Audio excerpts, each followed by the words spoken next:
जब घड़ी का काटा करता है 4 बजे का इशारा तो खबरों से हाई हो जाता है पारा। क्योंकि 4 बजे हम चक्रव्यूह के साथ आपके सामने पेश होते हैं और 4 ऐसे लोगों को चक्रव्यूह के चक्र में फंसाते हैं जिनकी पोल पट्टी सुनकर हर कोई हैरान हो जाए। नमस्कार, कैपिटल टीवी में आपका स्वागत है और मैं आपके साथ प्रिया बिस्ट। आज चक्रव्यूह के चक्र में फंसे हैं कांग्रेस नेता राहुल गांधी, सपा प्रमुख अखिलेश यादव, हल्द्वानी हिंसा के दंगाई और टाइम बोतल बम बनवाने वाली इमराना। इन सभी का सारा काला चिट्ठा आपके सामने खोलते हैं और एक एक करके बताते हैं इन सभी की करतूतें। पहली खबर में बात राहुल गांधी की खुलती पोल की। लोकसभा चुनाव से पहले कांग्रेस पार्टी को एक के बाद एक लगातार झटके लग रहे हैं। झटकों के बीच राहुल गांधी शनिवार को वाराणसी में काशी विश्वनाथ मंदिर में पूजा अर्चना करने गए, लेकिन भारत जोड़ो न्याय यात्रा के दौरान राहुल गांधी ने काशी विश्वनाथ मंदिर में पूजा की या फिर नहीं, इस पर विवाद बढ़ता ही जा रहा है।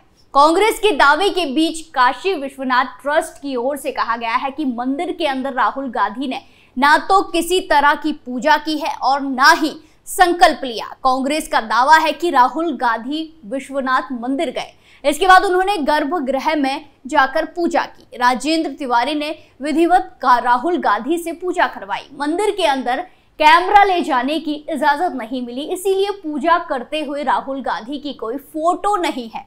न्याय यात्रा के दौरान राहुल गांधी जब देवघर गए थे तब पूजा करते हुए उनकी तस्वीर कांग्रेस ने जारी की थी। कांग्रेस ने सोशल मीडिया मंच एक्स पर अपने एक पोस्ट में कहा, आज सवेरे करीब 10:30 बजे राहुल गांधी ने काशी में बाबा विश्वनाथ मंदिर में दर्शन और अभिषेक किया। हालांकि कांग्रेस की ओर से ये आरोप भी लगाए गए कि काशी विश्वनाथ ट्रस्ट के फोटोग्राफर ने कोई फोटो नहीं ली, लेकिन ट्रस्ट की तरफ से पूजा की कोई तस्वीर कांग्रेस को नहीं दी गई है। दूसरी ओर काशी विश्वनाथ ट्रस्ट ने प्रेस रिलीज जारी कर कहा है कि राहुल गांधी ने गर्भगृह में पूजा नहीं की है। कांग्रेस ने राजेंद्र तिवारी से पूजा कराने का दावा किया है, लेकिन ट्रस्ट ने इस दावे का भी खंडन करते हुए कहा कि राजेंद्र तिवारी नाम के कोई पुजारी नहीं है। आपको बता दें कि ट्रस्ट की तरफ से ही पुजारी नियुक्त किए गए हैं। ट्रस्ट ने यह भी कहा कि काशी विश्वनाथ मंदिर में महंत नाम का कोई पद भी नहीं है। ट्रस्ट की तरफ से मुख्य कार्यपालक अधिकारी यानी कि सीईओ ने कांग्रेस पार्टी के सभी दावों का खंडन किया है। कांग्रेस के यूपी प्रवक्ता सीपी राय का कहना है कि ट्रस्ट ने शुरुआत में कांग्रेस को अपना फोटोग्राफर ले जाने की इजाजत दी थी, लेकिन ऐन वक्त पर मना कर दिया। ट्रस्ट की तरफ से कांग्रेस पार्टी को यह बताया गया कि उनके फोटोग्राफर उन्हें फोटो दे देंगे, पर बाद में सब मुकर गए। दूसरी खबर में बात समाजवादी पार्टी को लगे एक और झटके की। लोकसभा चुनाव नजदीक आते ही सियासी गलियारों में उठा पटक तेज हो गई है। कई बड़े नेता अपनी पार्टी छोड़कर दूसरे दलों का दामन थाम रहे हैं। कुछ नेता पार्टी में अपना पद छोड़कर नाराजगी जाहिर कर रहे हैं। उत्तर प्रदेश में 5 बार से सांसद रहे सलीम इकबाल शेरवानी ने अब समाजवादी पार्टी के महासचिव पद से इस्तीफा दे दिया है। सलीम शेरवानी ने रविवार दोपहर को पद छोड़ने का ऐलान कर दिया। साथ ही कहा कि अगले कुछ हफ्तों में वो अपने राजनीतिक भविष्य के बारे में फैसला लेंगे, निर्णय लेंगे। शेरवानी दिल्ली के इस्लामी कल्चर सेंटर में अपने समर्थकों और करीबियों के संग बैठक करेंगे। इसके बाद वो ऐलान कर सकते हैं। बताया जा रहा है कि सलीम शेरवानी राज्यसभा में किसी मुस्लिम को टिकट न देने से पार्टी के आला कमान से नाराज चल रहे हैं। इसके चलते उन्होंने पार्टी से महासचिव पद छोड़ने का मूड बना लिया है, इस्तीफा दे दिया है। वहीं आपको बता दें कि सलीम इकबाल अंसारी बदायूं लोकसभा सीट से 5 बार के सांसद रह चुके हैं। 4 बार से वो समाजवादी पार्टी और 1 बार कांग्रेस से सांसद रह चुके हैं। 2019 के लोकसभा चुनाव से पहले इकबाल अंसारी सपा छोड़कर कांग्रेस में शामिल हो गए थे। चुनाव में कांग्रेस से मिली हार के बाद वो सपा में वापस आ गए थे। वहीं अब इकबाल अंसारी सपा के आलाकमान से नाराज चल रहे हैं। इसी को देखते हुए उन्होंने इस्तीफा दे दिया है। अगली खबर में बात हल्द्वानी हिंसा में हुए तगड़े एक्शन की। उत्तराखंड के नैनीताल जिले में आने वाले हल्द्वानी कस्बे में 8 फरवरी को हिंसा भड़क गई थी। यहाँ हिंसा तब भड़की थी जब अवैध अतिक्रमण हटाने गए नगर निगम दस्ते और उनके साथ मौजूद पुलिस बल पर एक उन्मादी भीड़ ने हमला कर दिया। हमले की वजह से कई पुलिसकर्मी और नगर निगम स्टाफ चोटिल हो गए थे, जख्मी हो गए थे। इस दौरान पुलिस से हथियार भी छीने गए थे और थाने को आग लगा दी गई थी। इस मामले में पुलिस केस दर्ज करके लगातार आरोपियों को चिन्हित करके कार्रवाई में जुटी है। अब तक कुल 98 दंगाइयों को गिरफ्तार कर लिया है। उनके पास से पेट्रोल बम और पुलिस से लूटी गई मैगजीन भी बरामद हुई है। नैनीताल पुलिस ने शनिवार 17 फरवरी 2024 को ताजा कार्रवाई के संबंध में जानकारी दी। पुलिस ने बताया कि 8 फरवरी को हिंसक घटना में थाना बनबलपुरा में 3 FIR दर्ज की गई थी। पुलिस टीमों का गठन करके आसपास लगे CCTV फुटेज से कई आरोपियों को पहले चिन्हित किया गया और अब उनकी धरपकड़ चल रही है। इसी कड़ी में अब 14 अन्य दंगाइयों को गिरफ्तार किया गया है। इनमें से 3 ऐसे भी उपद्रवी हैं जिनके घर की कुर्की तक की जा चुकी है। ताजा गिरफ्तारियों में बड़ी मस्जिद के पास रहने वाला शकील अंसारी, शाहजी मस्जिद के पास रहने वाला मोकीन सैफी, सरताज कबाड़ी के पास रहने वाला जियाउल रहमान, ताजा मस्जिद के पास रहने वाला शारीक सिद्दीकी, मोहम्मद दानिश, मोहम्मद फैजान, सलीम मिकरानी, शहजाद, काबी मस्जिद के पास रहने वाला अब्दुल रहमान, मोहम्मद इमरान, हैदर, बड़ी मस्जिद के पास रहने वाला गुड्डू वारसी, जावेद और फहद शामिल है। इसमें से अधिकतर नामजद आरोपी हैं, जबकि कुछ की पहचान CCTV फुटेज के आधार पर हुई है।